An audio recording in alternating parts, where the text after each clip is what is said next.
সালামু আলাইকুম viewers, welcome to food lovers kitchen. বাঙালির শীতের সকাল মানেই এক কাপ ধোয়া ওঠা চা, আর সেটা যদি হয় গরম গরম মশালা চা, তাহলে তো আর কথাই নেই।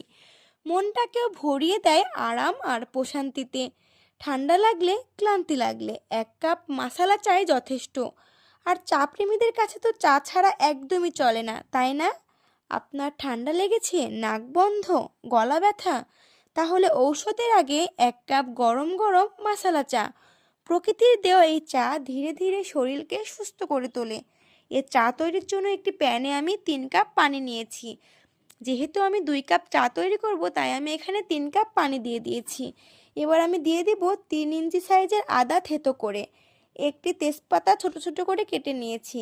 3 পিস দারুচিনি দিয়েছি, 3 পিস সবুজ এলাচ বা ছোট এলাচ দিয়েছি, 4 থেকে 5টার মতো লবঙ্গ, হাফ চা চামচ মৌরি এবং হাফ চা চামচ কালো জিরা। এবার এগুলোকে আমি খুব ভালোভাবে পানির মধ্যে দিয়ে একটা চামচ দিয়ে ভালোভাবে মিক্সিং করে নেব এবং একটা ঢাকনা দিয়ে ঢেকে এটাকে আমি খুব ভালোভাবে জাল করে নেব।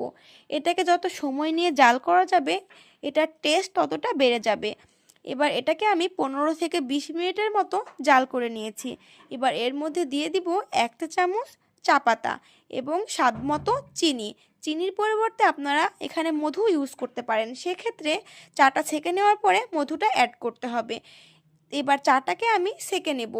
সেঁকে নেওয়ার পরে চাটাকে আমি একটা কাপে সার্ভ করব। তো তৈরি হয়ে গেল আমার মজাদার মশালা চা। আজকে আপনি নিজেও বানিয়ে ফেলুন এই গরম গরম মশালা চা। শরীরও ভালো থাকবে, মনও ভালো থাকবে। চা খেতে খেতে যদি মনটা হালকা লাগে, তাহলে বুঝবেন মশালা চা ঠিক কাজ করে ফেলেছে। রেসিপি ভালো লাগলে লাইক এবং কমেন্ট করে আমার পাশেই থাকবেন, কারণ আপনাদের লাইক এবং কমেন্ট আমাকে অনেক বেশি উৎসাহ দেয়। সবাই অনেক ভালো থাকবেন আর আমার জন্য দোয়া রাখবেন। আল্লাহ হাফেজ।